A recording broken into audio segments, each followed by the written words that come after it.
दर्शकबिन नमस्कार। कार्यक्रम अँध्यारोबाट उज्यालोतिरको यो अर्को विशेष श्रृङ्खलामा यहाँलाई हार्दिक स्वागत छ। आजको श्रृङ्खलामा हामी भूराजनीति र अन्तर्राष्ट्रिय सन्दर्भका विषयमा कुराकानी गर्छौँ। अस्ति मात्रै सेप्टेम्बर 9 र 10 मा भारतको राजधानी नयाँ दिल्लीमा 18औं संस्करणको G20 शिखर सम्मेलन सम्पन्न भएको छ। विश्वका सबैभन्दा ठूला कुल ग्राहस्थ उत्पादन भएका 19वटा राष्ट्रसहित युरोपियन युनियन मिलेर 20वटा राष्ट्रहरूको यो सम्मेलन जो भारतले असाध्यै महत्त्वका साथ यसलाई आयोजना गरेको थियो र सम्भवतः यो असंलग्न राष्ट्रहरूको 60-70 को दशकमा आयोजना गरेको आयाम पश्चातको सबैभन्दा ठूलो आयामको अन्तर्राष्ट्रिय रूपमा उल्लेख गरेको यो आयोजना थियो र त्यो आयोजना गर्दाखेरिको उसका भावभङ्गीदेखि लिएर थुप्रै दृष्टिकोणले पनि यो चाहिँ हाम्रो छिमेकमा भएको मात्रै होइन, यो सम्मेलन चाहिँ हामीले पनि धेरै अर्थमा यसलाई चर्चा गर्नुपर्दछ। G20 शिखर सम्मेलनको गर्भाधारण चाहिँ सन् 1999 मा भएको थियो। त्यति बेला वित्तीय रूपमा सङ्कट भएको समयमा चाहिँ त्यति बेलाका विश्वभरिका अधिकांश देशका गभर्नर र अर्थमन्त्री संलग्न भएको एउटा फोरमले चाहिँ एउटा आर्थिक रूपमा सङ्कट पर्दाखेरि विश्वव्यापी रूपमा जुझ्ने एउटा आयाम चाहिन्छ भनेर भनियो। त्यसको 8 वर्ष पछाडि सन् 2007 मा विश्वका राष्ट्र प्रमुख, सरकार प्रमुख सम्मिलित अर्को एउटा अनौपचारिक कार्यक्रम भएको थियो र त्यसको 1 वर्ष पछाडि सन् 2008 देखि अमेरिकाको राजधानी वाशिङटन डीसीबाट पहिलो G20 को शिखर सम्मेलन भयो। G20 मा आउने देशहरू पनि क्रमशः आइ नै रहन्छन्, जाने देश गइरहन्छन्, किनभने विश्वका सबैभन्दा ठूला अर्थतन्त्र भएका देश मात्रै अटाउँछन्। यो चाहिँ विवरणात्मक र विश्लेषणात्मक यो G20 कुन आयामको कुन घनत्वको हो भन्ने भएका कारणले गर्दाखेरि म थोरै यसको परिचयात्मक सन्दर्भलाई पनि अगाडि जोड्छु, त्यस पछाडि हामी संवाद गर्छौँ। G20 भनेको चाहिँ यस्तो यी 20वटा देशहरूको चाहिँ समूह हो जसमा चाहिँ विश्वको अर्थतन्त्रको 85% कुल ग्राहस्थ उत्पादन छ। त्यसैगरी विश्व व्यापारको 75% हिस्सा चाहिँ यी देशहरूले ओगट्छन्। त्यस्तै विश्वको जनसङ्ख्याको 2/3 जनसङ्ख्या चाहिँ यी देशहरूले ओगट्दछन् र त्यसका कारणले पनि यसको महत्त्व छ। अब G20 मा कुन कुन देश पर्छन् भन्दा अङ्कगणितकै रूपमा यसको अक्षरका रूपमा क्रमशः भन्ने हो भने अर्जेन्टिना, अस्ट्रेलिया, ब्राजिल, क्यानाडा, चीन, France, Germany, Bharat, Indonesia, Italy, Japan, त्यसैगरी दक्षिण कोरिया, मेक्सिको, रुस, साउदी अरेबिया, दक्षिण अफ्रिका, टर्की, बेलायत, अमेरिका र युरोपियन युनियन छन्। मैले फेरि पनि भने जब देशको अर्थतन्त्र माथि आउँछ तब यो G20 मा पर्छन्, जब त्योभन्दा पछाडि 21-22 मा पर्छन् तब बाहिरिन्छन्। यसै विषयमा हामी लसमसमा चर्चा गर्दैछौँ। हामीसँग हुनुहुन्छ पूर्व परराष्ट्र मन्त्री, परराष्ट्रविद रमेशनाथ पाण्डे। स्वागत छ यहाँलाई। यो नेपाललाई आमन्त्रितका रूपमा समेत सहभागी नगराइएको तर हाम्रै छिमेकमा भएको विश्वको यति ठुलो सम्मेलन भएका कारणले हामीले यसलाई अलि सघन र बहुआयामिक कोणबाट चर्चा गर्नुपर्छ भनेर प्रारम्भिक रूपमा यो G20 को 18औं शिखर सम्मेलनलाई यहाँले कसरी टिप्पणी गर्नुहुन्छ? G20 को जुन सम्मेलन दिल्लीमा भयो त्यसलाई हामीले कसरी अर्थाउनु उचित हुन्छ भने भारतले यो ग्लोबल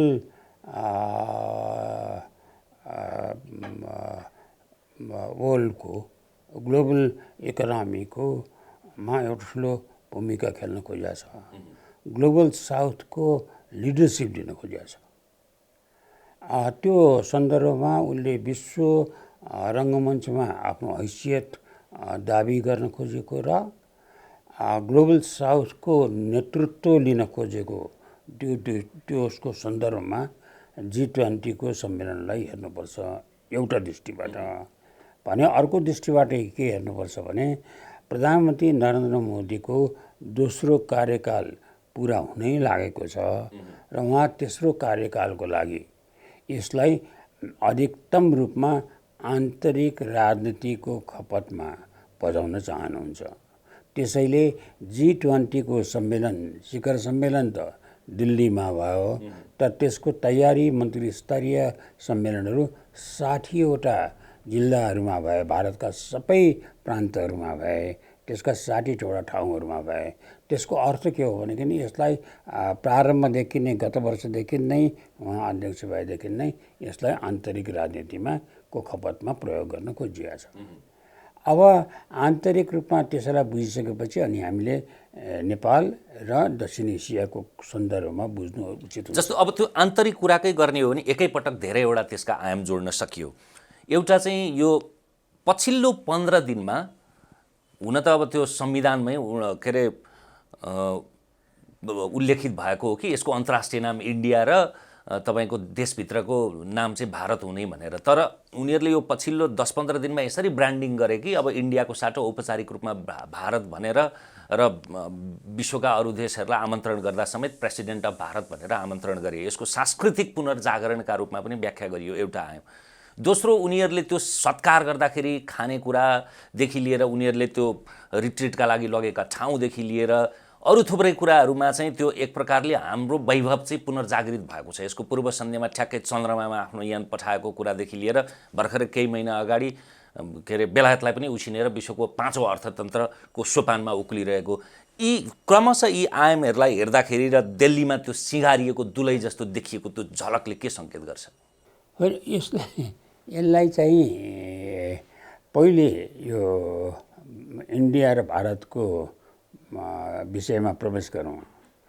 भारतको संविधान जुन बेला बनिराखेको थियो, संविधान सभामा एउटा प्रस्ताव प्रस्तुत भयो जसमा भनियो Bharat that is India, Bharat that is India भन्ने प्रस्ताव पेश भयो र संविधान सभाका अध्यक्ष जो पछि भारतका एकमात्र 2 पटक राष्ट्रपति हुने व्यक्ति बन्नुभयो, डाक्टर राजेन्द्र प्रसादले संशोधन पेश गर्नुभयो चेयरबाट र त्यो पास भयो र संविधानमा लेखियो इन्डिया द्याट इज भारत। अब जुन बेलामा भारत भन्ने देश विश्वलाई परिचित थिएन अथवा यो एसोसिएसनमा थियो, त्यो बेलामा पोर्चुगलको भ्याक्सो डिगामा चाहिँ उनी विश्वका नयाँ नयाँ देशहरू खोज्दै त्यसलाई कोलोनी बनाउने सुरुमा पोर्चुगिजहरू हिँडेका थिए। त्यही बेलामा उनले एउटा नयाँ समुद्रिक बाटो पत्ता लगाए इन्डिया जाने, जसलाई उनले इन्डिया भन्ने नाउँ राखे। त्यहाँबाट ग्रिकहरूले पनि इन्डिया भन्ने नाउँ दिए र भारतमा विभिन्न साम्राज्यवादी शक्तिहरूले शासन गरे। पोर्चुगिजले पछिसम्म 1960 सम्म पनि शासन गरिरहेका थियो गोवामा। गोवाको त के अरे बोलचालको भाषा त अङ्ग्रेजी पोर्चुगिज त बोल्छन्। फ्रेन्चले एक कोलोनी बनायो, ब्रिटिसले कोलोनी बनायो, मुस्लिमहरूले कोलोनी बनायो भन्दाखेरिमा त्यो उनी सबै गर्दाखेरिमा त्यो इन्डिया भन्ने हुन आयो। तर प्राचीन भारतको नाम चाहिँ भारत, आर्यावर्त, जम्बूद्वीपे इत्यादि नाउँहरू उसको हाम्रो धार्मिक पुराणहरूमा पनि सबैमा लेखिएका नाउँहरू ती नाउँहरू हुन्। र अहिले आएर भारत भन्ने शब्दलाई उनले प्रयोग गर्न खोजे। प्राधान्यता प्रयोग त छँदै थियो एक प्रकारको। त्यसैलाई नै अगाडि सारिसके।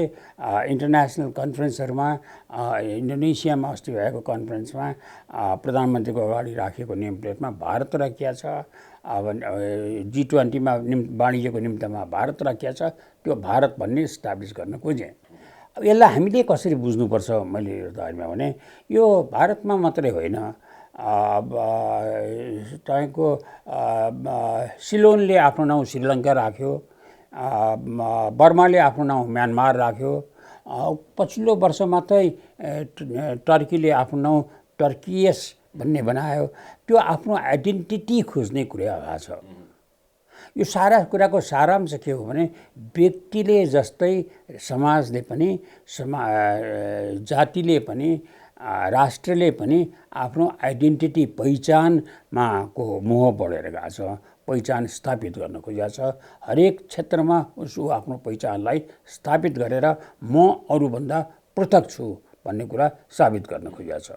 त्यही कन्टेस्टमा यी अरू देशहरूले पनि नाउँ फेरे, भारतले पनि आफ्नो नाउँलाई भारत भनेर त्यसलाई अगाडि सार्दै लिएर गयो।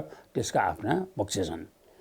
मैले चाहिँ त्यसलाई पछिल्लो 10, 15, 20 वर्षदेखि नै विश्लेषणका क्रममा चाहिँ भारत र इन्डिया भन्ने दुईटा आयामलाई बोक्ने चाहिँ त्यहाँ दुईटा किसिमका के अरे स्कुल अफ थट छन् भनेर भन्ने गर्दथे क्या। त्यो सायद अब यो घोषणाले सन्तुष्टि भयो।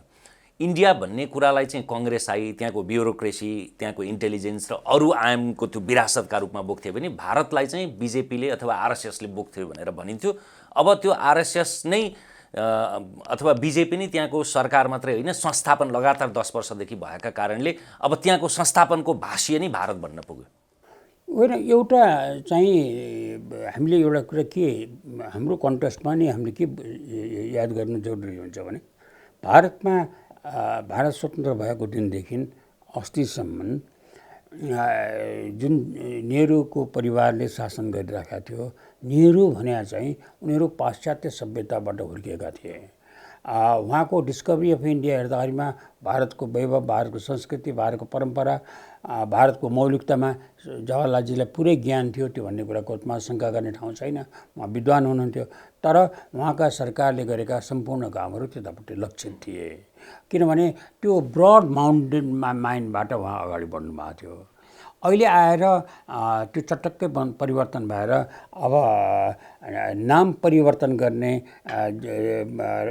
प्रदेशको नाउँ परिवर्तन गर्ने, मोनुमेन्टहरूको नाउँ परिवर्तन गर्ने, त्यहाँका चाहिँ अरू ठाउँको नाउँ परिवर्तन गर्ने जुन लहर नरेन्द्र मोदीको बेलामा आएछ, त्यसको आर्थिक पक्षमा प्रश्नवाचक चिन्ह छ। उदाहरणको लागि उहाँले इलाहाबादको नाउँ फेरेर प्रयागराज गर्नुभयो। त्यो प्रयागराज नाउँ स्थापित गर्नको निम्तिमा त्यो परिवर्तनले 30 करोड भारूभन्दा बढी खर्च भयो। त्यो उपयुक्त थिएन, त्यो बहसका आफ्ना कुरा हुन्। तर जब तपाईँ पहिचानको कुरा गर्नुहुन्छ त्यसमा आउँदैन। अर्को अहिले G20 को तपाईँले कुरा गर्नु, G20 को कुरा गर्दा नि यहाँ हेक्का राख्नुपर्ने कुरा के हो भने क्रिस्चियन मुलुक बेलायतका निर्वाचित प्रधानमन्त्री भारत आउनुभयो र उहाँको श्रीमतीले एयरपोर्टमा ओर्लिने बित्तिकै I am proud to be Hindu भनेर उहाँले सार्वजनिक रूपमा बोलिदिनु भयो। त्यति मात्र होइन, G20 को दोस्रो दिनको बैठक छोडेर उहाँ अक्षरधाममा पूजा गर्न जानुभयो। त्यति मात्रै पनि होइन, बेलायतमा प्रधानमन्त्री हुने बित्तिकै उहाँले रुद्री लगाउनु भयो बेलायतमा हिन्दू मन्दिरमा गएर। त्यो के भने भन्दाखेरिमा आफ्नो आइडेन्टिटी देखाउन खोजेको हो ब्रिटिस प्राइम मिनिस्टरले, व्यक्तिको आफ्नो आइडेन्टिटी देखाउन खोजेको हो। यहाँ भारतको आइडेन्टिटी नरेन्द्र मोदीले खोज्नु खोजेको हो। आइडेन्टिटीको खोजी संसारभरि नै भइरहेको छ। हाम्रो दुर्भाग्य के हो भने हामी हाम्रो पहिचान छोडेर हामी विभिन्न आधुनिकीकरणको लहरमा, पाश्चात्य सभ्यताहरूको मोहमा हामी आफ्नो आइडेन्टिटी छोडेर अरू आइडेन्टिटीहरू लिन खोजिरहेका छौँ। हाम्रो कमजोरी त्यसले भएको छ। त्यो आइडेन्टिटी को महत्त्व के हो भन्ने कुरा यी घटनाहरूले हामीलाई दोहोऱ्याएर सम्झाएका छन्। बेलायतका प्रधानमन्त्रीले नाङ्गो खुट्टा मन्दिरमा गएर सुरक्षाहरू गार्डहरू नलिएर आफैले पानीमा रुचेर छाता ओढेर गएर अक्षरधाममा पूजा गरेर म हिन्दू हुँ भनेर भन्नुको अर्थ के हो भन्दा हामीले बुझ्नुपर्ने कुरा के हो भनेदेखि आफ्नो पहिचान चिन्नुपर्छ। जुन राष्ट्रको आफ्नो पहिचान जोगिँदैन त्यो राष्ट्रले आफ्नो हैसियत, आफ्नो अस्तित्व जोगाउनलाई गाह्रो हुन्छ। किनभने देश भनेको भूगोल र जनसङ्ख्या मात्रै होइन, त्यो कोरा रूपमा त्यसले चाहिँ त्यो प्रशासनिक र राजनैतिक आत्मा बिनाको त्यो जीवन जस्तो मात्रै देखिन्छ। अब यो जति लम्ब्याए पनि लम्बिन्छ। यद्यपि विश्वव्यापी रूपमै भारतले चाहिँ यो शिखर सम्मेलन सुरु हुनु 1-1.5 वर्ष अगाडिदेखि त्यहाँका विमानस्थलदेखि लिएर त्यो सम्मेलन आयोजना भएको परिसरमै पनि देवनागरी लिपिमै वसुदैव कुटुम्बकम भनेर लेखेर गरे पछाडि त्यसले धेरै कुरा सङ्केत गर्छ। तर सोच्नुपर्ने कुरा के हो भनेदेखि प्रधानमन्त्री नरेन्द्र मोदीको जुन बाटो उहाँले यात्रा प्रारम्भ गर्नुभएको छ, उहाँ त्यसैमा हिँडिरहनु भएको छ। कहीँ त्यसमा विचलित भएको म अनुभव गर्दिनँ। तर भारत इन्डियाको सट्टा भारतमा भन्नुमा जोड उहाँले दिइरहनु भएको छ। त्यो सम्बन्ध पाच्छै होला, त्यो बुझ्न सकिन्छ। तर भारत हिन्दुस्तान भयो भने, भारतवर्ष भयो भने त्यसका विभिन्न विवादहरू प्रारम्भ हुन्छन्। किनभने हिन्दुस्तानको सिमाना दक्षिण पूर्वी एसिया जान्छ, इन्डोनेसिया पुग्छ, भारतवर्षको सिमाना धेरै फराकिलो हुन्छ, जसले अहिलेको विश्वको रियलिटीलाई, यथार्थतालाई जुन किसिमबाट पहिचानको अघि हामी कुरा गऱ्यौँ, त्यसै गरेर भौगोलिक अखण्डतामा जुन उत्तेजनात्मक इमोसनल एट्याचमेन्ट छ हरेक जातिको, हरेक राष्ट्रको, त्यसमा यसले आघात पुर्याउँछ, जसले शान्तिलाई धक्का दिन्छ।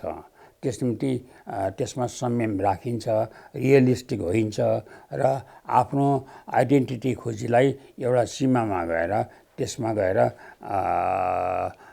सन्तुष्ट होइन्छ भन्ने आशा गर्नुपर्छ। अब यसको अर्को आयाम नेपालसँग हामीले निकै चर्चा गरिरहेको पाटो चाहिँ अब आयोजकका रूपमा अथवा यसका चाहिँ स्थायी राष्ट्रका रूपमा सबभन्दा ठुला अर्थतन्त्र त हुने नै भयो। अब भारतले आयोजकका रूपमा चाहिँ बङ्गलादेशलाई निमन्त्रणा गर्यो, इजिप्टलाई गर्यो, मौरिससलाई गर्यो, नेदरल्यान्डलाई गर्यो, नाइजेरियालाई, ओमानलाई, सिङ्गापुरलाई, स्पेनलाई, युएईलाई। अरू थुप्रै देशको त आफ्नो आफ्नो कारण होला, तर यो बङ्गलादेश र मौरिसस पर्ने तर नेपाल नपर्ने।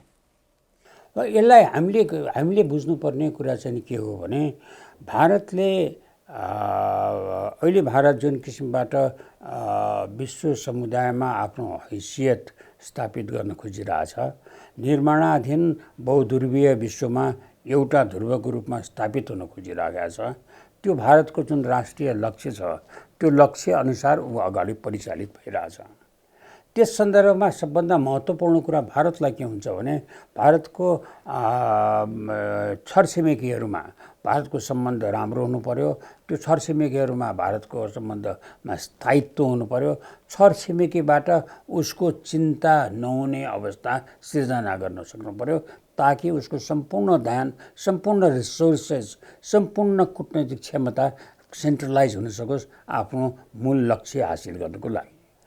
त्यस सन्दर्भमा दक्षिण एसियामा उसले बङ्गलादेशलाई, जुन त्यो बङ्गलादेशलाई जसलाई विश्वका निकै कान्छा देशहरूमा पर्छ, त्यो जसलाई पछिल्लो दुईवटा अब बङ्गलादेशको प्रधानमन्त्री शेख हसिना वाजिद दक्षिण एसियाको सबभन्दा पुरानो प्रधानमन्त्री हुनुहुन्छ, जो तेस्रो कार्यकाल पुरा गरेर चौथो कार्यकालको लागि अब यसले चुनावमा जान लाग्नु भएको छ अर्को वर्ष। त्यो पछिल्लो तीनवटा कार्यकालमध्ये दुईवटा पछिल्लो कार्यकालहरू उहाँको विवादास्पद रहे, जसलाई पश्चिमी विश्वले स्वीकार गरेन।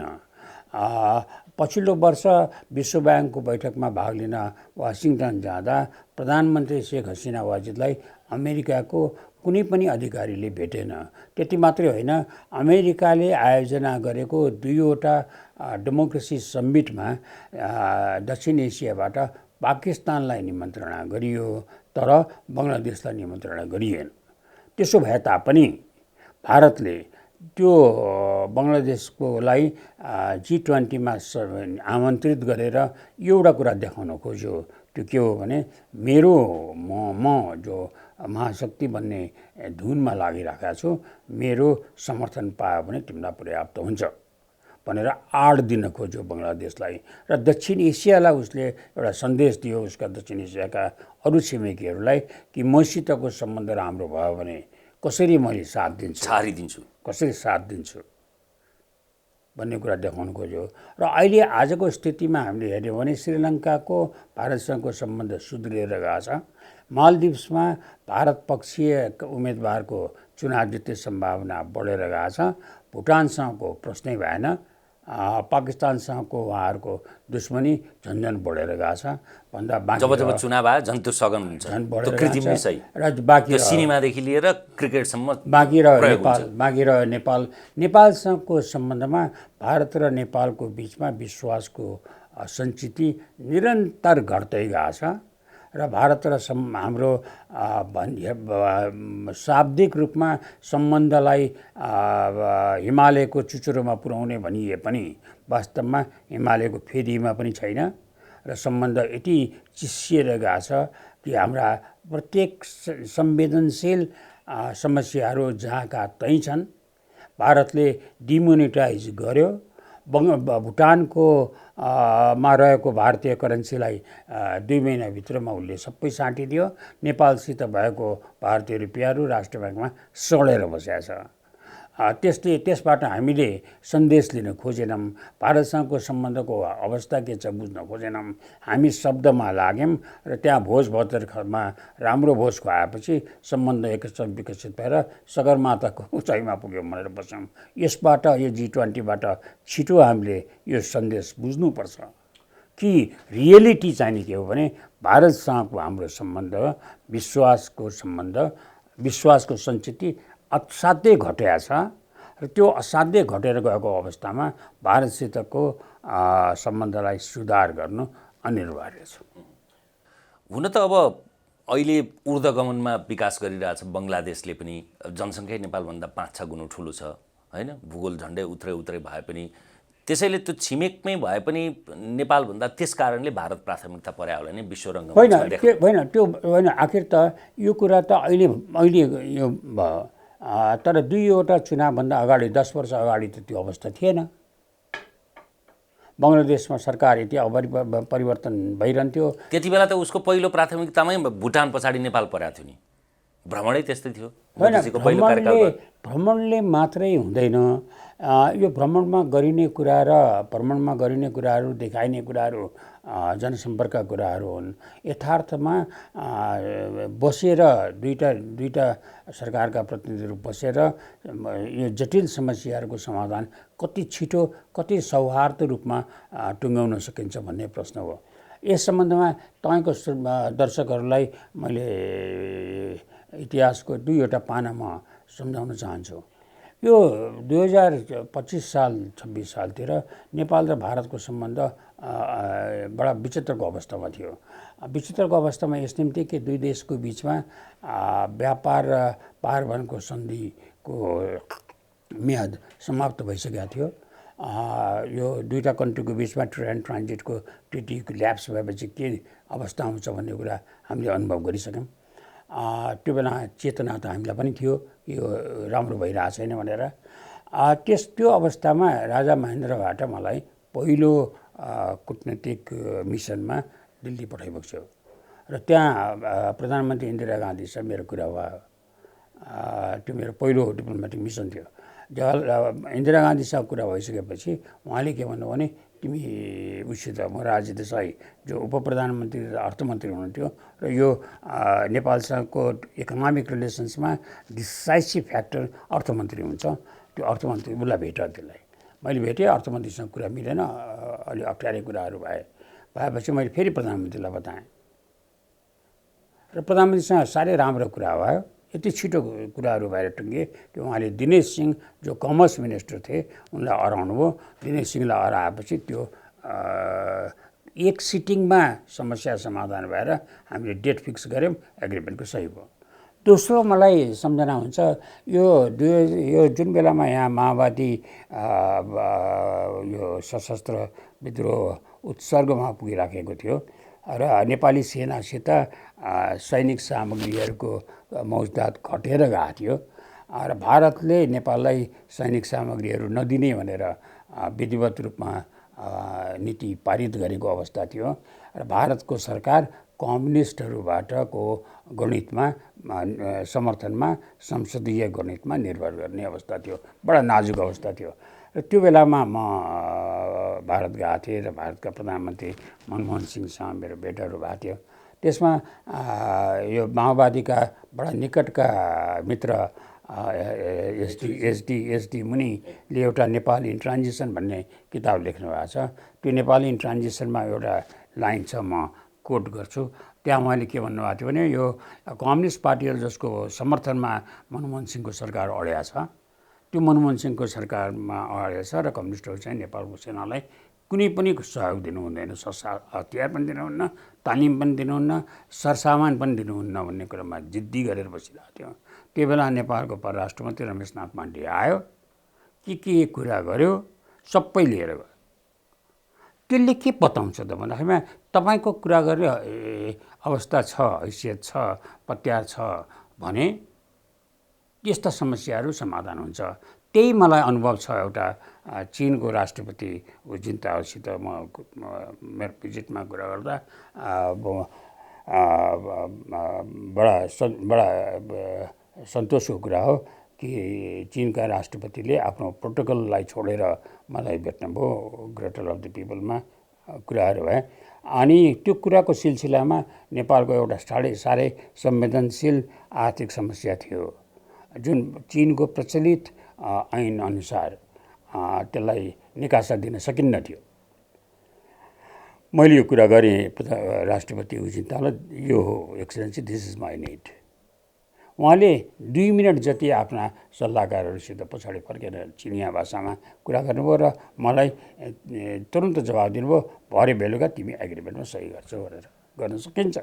त्यसले मेरो अनुभवले के भन्छ भने भारत र चीनको बिचमा जुन किसिमबाट सम्बन्ध हाम्रो चिसिएर गएको छ, विश्वास हाम्रो घटेर गएको छ, त्यो कुरालाई हामीले तत्काल सम्बोधन गर्नुपर्छ। सम्बोधन गर्दा होस गर्नुपर्ने कुरा 2वटा छ। पहिलो, दुईटै देशहरूले उनको जेन्युन इन्ट्रेस्ट नेपालमा प्रोटेक्ट छैन, नेपाल सरकार त्यो प्रोटेक्ट गर्न सक्षम छैन भन्ने जुन फिलिङ्स उनीहरूको अनुभूति भइरहेको छ, त्यो अनुभूतिलाई सार्वजनिक गर्न थालेका छन्। त्यसबाट शिक्षा लिएर त्यसलाई एड्रेस सम्बोधन गरेर उनीहरूलाई विश्वस्त तुल्याउनुपर्छ कि नेपाल सरकार क्यापेबल छ तिमीहरूको जेन्युन इन्ट्रेस्टलाई प्रोटेक्ट गर्न भनेर। 1 र 2, हामीले भारत र चीनको सरकारहरूलाई हाम्रो कूटनीतिक क्षमताको पहिलो एक मात्र परीक्षण के हो भने हामीले भारत र चीनलाई यो कुरामा कन्भिन्स गर्नुपर्छ कि तिमीहरू जुन किसिमबाट आर्थिक उन्नति गरिरहेछौ, विश्वव्यापी आफ्नो नेतृत्व स्थापित गर्नलाई अगाडि बढिरहेछौ, तिमीहरूको त्यो लक्ष्य त्यस बेला मात्रै पुरा हुन्छ जब तिमीहरू नेपाल जस्तो राष्ट्र नजिकको राष्ट्रसितको सम्बन्ध तिमीहरूको स्टेबल हुन्छ, नेपाल प्रस्परस हुन्छ र नेपाल सक्षम हुन्छ, त्यो बेला मात्रै तिमीहरूको सुरक्षित हुन्छौ भन्ने कुरामा हामीले तिनलाई कन्भिन्स गर्न सक्यौँ भने त्यसले हाम्रो पनि हित गर्छ, उनका पनि हित गर्छ, दक्षिण एसियाको स्टेबिलिटीको पनि हित हुन्छ र नेपालको राजनीतिक नेतृत्वको क्षमता र नेपालको कूटनीतिक सिपको परीक्षा त्यसैबाट हुन्छ। बुदागत रूपमा भन्दा चाहिँ अब हामी यस्तो अवस्थामा छौँ र हामीले बस्दै केही वर्षमै चीन विश्वको दोस्रो ठुलो अर्थतन्त्र भयो। अब 1 दशकमा पहिलो होला। भारत पछिल्लो 10 वर्षमा 10औं 11औँबाट 5औं ठुलो अर्थतन्त्र भयो। यही 5 वर्ष अब आउने कार्यकालमा म तेस्रो हुन्छु भन्दैछ हैन। जर्मनी र तपाईँको के अरे जापानलाई पनि उछिन्छु भनिरहेछ। भनिसके पछाडि तर हामी चाहिँ दुईटैका बीचमा पृथ्वीनारायण शाहले भने जस्तै दुईटा ढुङ्गा बीचको तरुल, त्यो तरुल पनि एकदमै के भन्ने त्यसलाई बढ्न नसक्ने आयतनको। यसको मुख्य कारण के हो भने तपाईँले भारत र चीन दुईटा राष्ट्रलाई हेर्नुभयो भने जुन अवधिका कुरा गर्नुभयो त्यो अवधिको बारेमा पूर्वाग्रह नराखिकन हामीले त्यसलाई विश्लेषण गऱ्यौँ भने के पाउनुहुन्छ भने भारत र चीनको नेतृत्व आफ्नो देशको हितमा समर्पित छ। तिनको लक्ष्य आफ्नो देशको लाई अगाडि बढाउने छ। तिनको व्यक्तिगत स्वार्थ छैन। मलाई बताउनुहोस्, 10 वर्ष पछिल्लो 10 वर्षमा भारतको कुन चाहिने प्रधानमन्त्रीलाई भारतको भ्रष्टाचारको आरोप लाग्यो, भारतको कुन चाहिने मन्त्रीलाई भ्रष्टाचारको आरोप लाग्यो, लागेकालाई सजाय नगरिकन कसले मुक्ति पायो अथवा चीनमा भयो? त्यो एउटा पनि कुराहरू त्यहाँ भएको देखिँदैन। किन भन्दा उनको ध्याउन्न त्यहाँ छ। तिनले राजनीतिलाई पेसा नबनाएर व्रत बनाएका छन्। अर्को कुरा के भने हामी कहाँ र त्यहाँमा डिफ्रेन्सेस के हुन आयो भने त्यहाँ अनुभवी मान्छेहरूलाई ल्याएर राखेपछि गएको 10 वर्षमा भारतको मेजर पोर्टफोलियोजहरूमा मन्त्री परिवर्तन नै भएको छैन। चीनमा परिवर्तन नै भएको छैन। हामी कहाँ 10 वर्ष होइन 10 महिनामा 10 वटा आइसकेका हुन्छन्। किन भन्दा हामी कहाँ पालो पुर्याउने भयो। सत्तामा जाने 3वटा पार्टीको बिचमा गणित मिलाउने, गठबन्धन गर्ने, भागभण्डा गर्ने, तिनको निम्तिमा गणित चाहिने, गणितको निम्तिमा पालो पुर्याएर मन्त्री बनाउनु पर्ने, योग्यताबाट बनाउनु पर्ने, अनुभवबाट होइन, त्यसको दक्षताबाट होइन, पालो पुर्याएर बनाउने, त्यसलाई फेरिदिने, अर्को ल्याउने, अर्को ल्याउने, अर्को ल्याउने। हामी स्थायित्वतिर जाँदै गएन। हामीले प्रशासनिक चाहिने संस्कार संस्कृति विकास नै गर्न चाहेनौँ। हामीले के गर्यौँ भनेदेखि त्यो सत्तामा बसेको नेतृत्वको प्रधानमन्त्रीको अथवा 3वटा दलका प्रमुख नेताहरूको भनाइलाई कानुनभन्दा माथि राख्यौँ।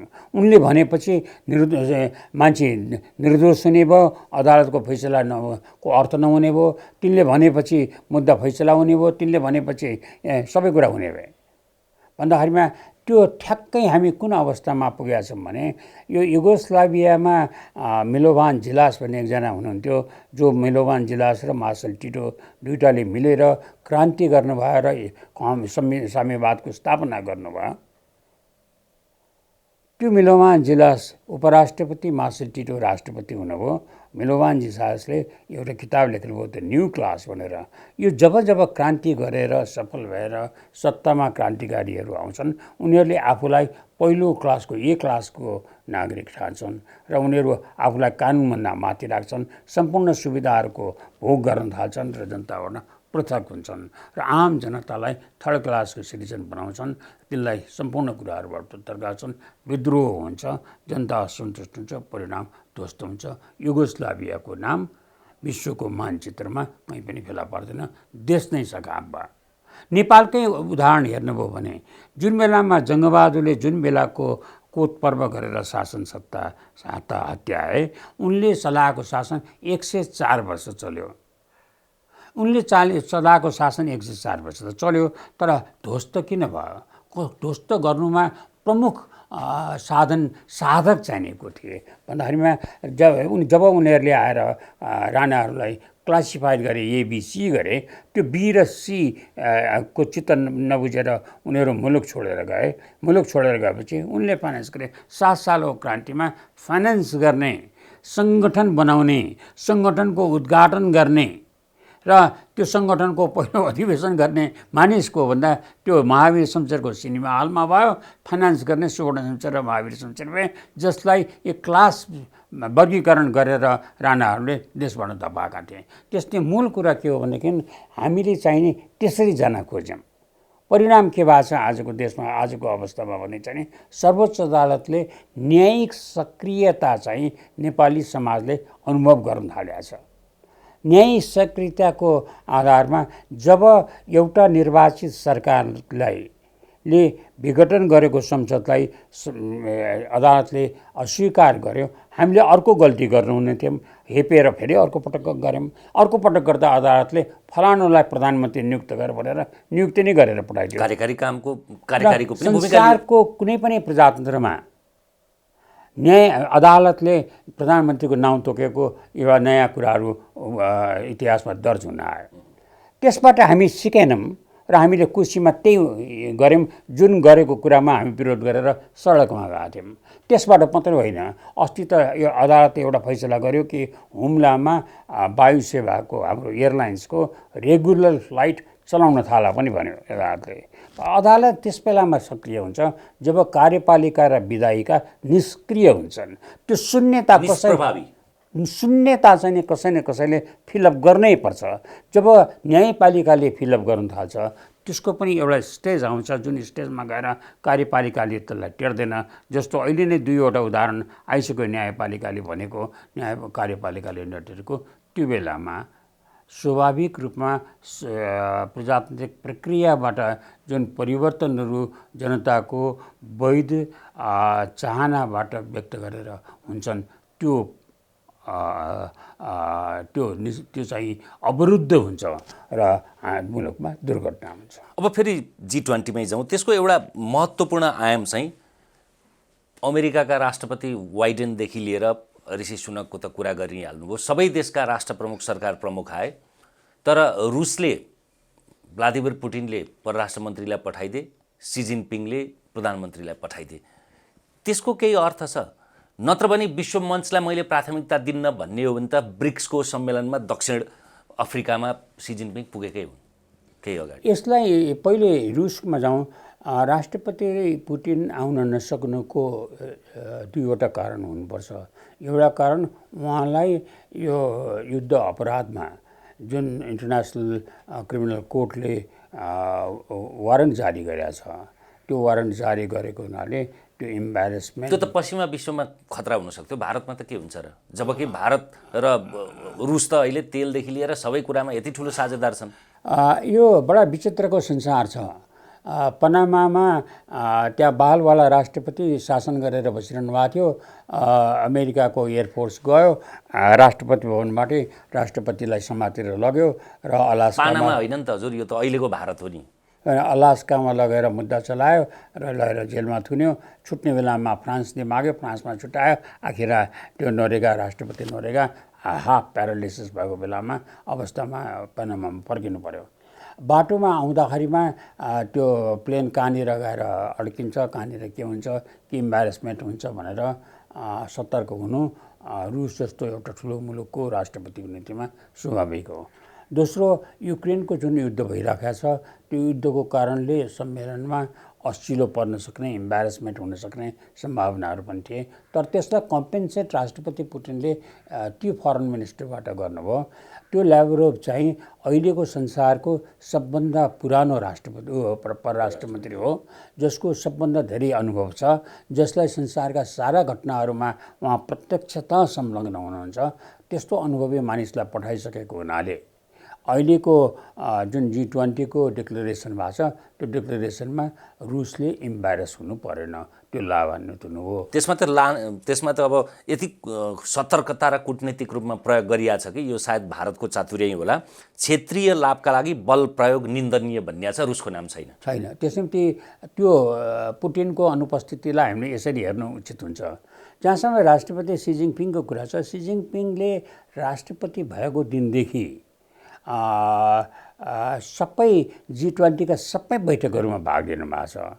उहाँले इन्टरनेसनल कन्फरेन्सहरूलाई अधिकांशमा उहाँले आफैले भाग लिनु भएको छ र जुन ढङ्गबाट उहाँ नेतृत्व स्थापित गर्न अघि सर्नु भएको छ, माओ सेतुङ पछिको महानतम नेता बन्नको लागि, त्यस सन्दर्भमा उहाँको भारत नआउनु चाहिँ एउटा खड्किने कुरा हो।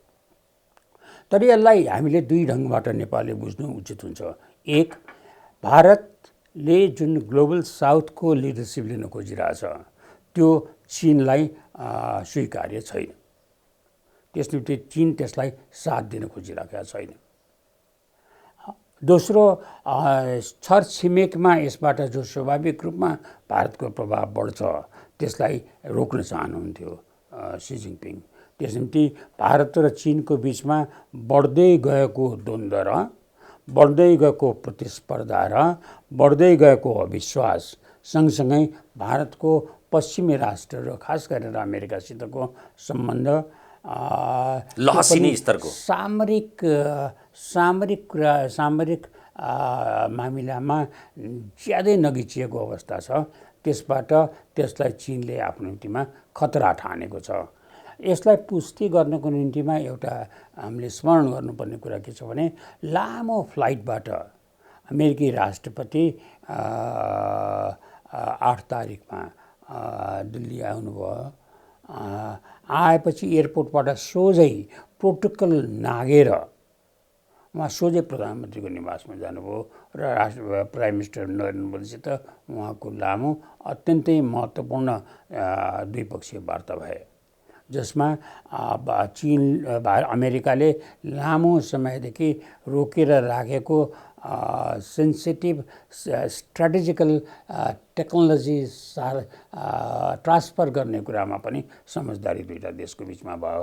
त्यसले अमेरिका र भारतको बिचको निकटताले चीनलाई हच्कायो र राष्ट्रपति सी जिनपिङ आउनु भएन।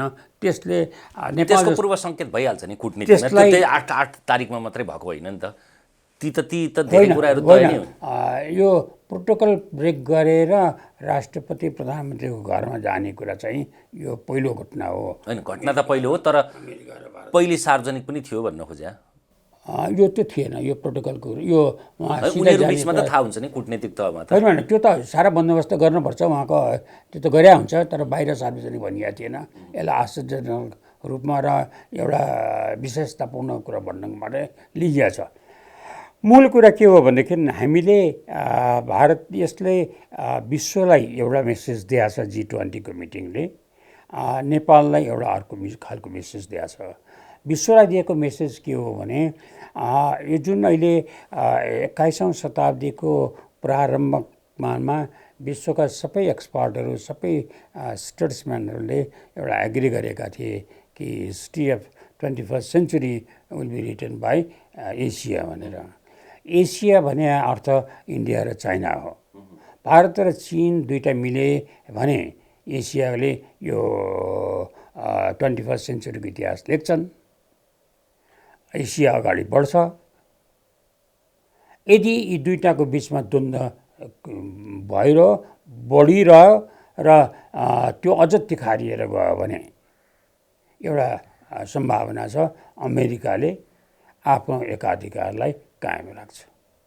त्यस निम्ति विश्वको लागि एउटा क्वेसनेबल क्वेसन चाहिँ यहाँ प्रस्तुत भएको छ। नेपालको लागि चाहिँ के छ भने यदि हामीले भारत र चीनको बिचको अत्यन्तै सौहार्दपूर्ण सम्बन्ध, हनीमुन स्टेजको रिलेसन्सको फल के हुन्छ भन्दा हामीले लिपुलेखमा भोगिसकेका छौँ। यसको उदाहरणै छ नि, एउटा ठुलो जङ्गलमा चाहिँ जङ्गली हात्तीहरूले प्रेमालाप गरे पनि अरू साना जनावरलाई सकसै हुन्छ, झगडा गरे त त्यो कलहको बभण्डर भइहाल्यो। त लिपुलेखमा हामीले भोगिसकेका छौँ। अब आएर के गरी उनीहरूको बिचमा चाहिने सम्बन्ध अत्यन्तै खराब भयो र त्यो द्वन्द्व बढेर गयो भने के हुन्छ भन्दा त्यसको राप हामीले भोग्न थालिसकेका छौँ। त्यसबाट शिक्षा लिएर हामीले यदि विश्वलाईमा योगदान दिन चाहने हो भने, यदि हामीले एसियाको हित गर्न चाहने हो भने, यदि हामीले विश्व इतिहासको 21औं शताब्दीको इतिहासमा नेपालको भूमिकालाई स्थापित गर्न चाहने हो भने भारत र चीनको बिचमा विश्वासको सञ्चिति बढाउनलाई, सम्बन्ध सौहार्दपूर्ण बनाउनुको निम्तिमा हामीले नेपालले त्यसको भूमिका खेल्न सक्छ, खेल्न पर्छ। त्यो खेल्यो भने अथवा खेल्न सक्यो भने नेपालको राजनीतिक नेतृत्वको क्षमता, नेपालको कूटनीतिक सिप र नेपालको जियोपोलिटिकल लोकेसन जुन छ त्यो लोकेसनप्रतिको न्याय स्थापित हुन्छ र नेपालको प्रस्पेरिटीलाई पनि त्यसले सुरक्षित पार्छ।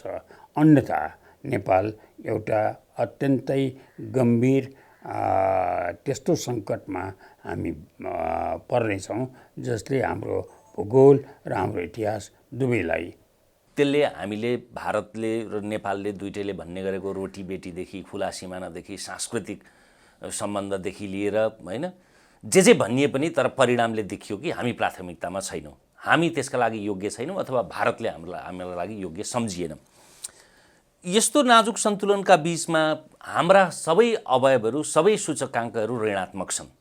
अर्थतन्त्रको, विश्व मानचित्रमा हाम्रो उपस्थितिको, हाम्रो आफ्नो गौरवको, हाम्रो नेपालीहरूको अहिले भर्खरै तथ्याङ्कहरू कति सङ्ख्यामा विदेश गइरहेछन् पढ्नका लागि र रोजगारीका लागि भन्ने यो इतिहासकै सबभन्दा काली लाग्दो तथ्याङ्क आइरहेछ भने पछाडि त्यस्तो अवस्थामा पनि तपाईँले अघि बिम्बात्मक रूपमा भने जस्तो अब आज पनि पहिलो वर्ग, दोस्रो वर्ग र तेस्रो वर्गका रूपमा त्यो अधिकार र त्यो प्रभुत्व र त्यो अहङ्कार चाहिँ अहिले पनि अहिलेको राजनीतिक नेतृत्वले त्यागेको छैन। अब कहाँ पुग्छौँ हामी?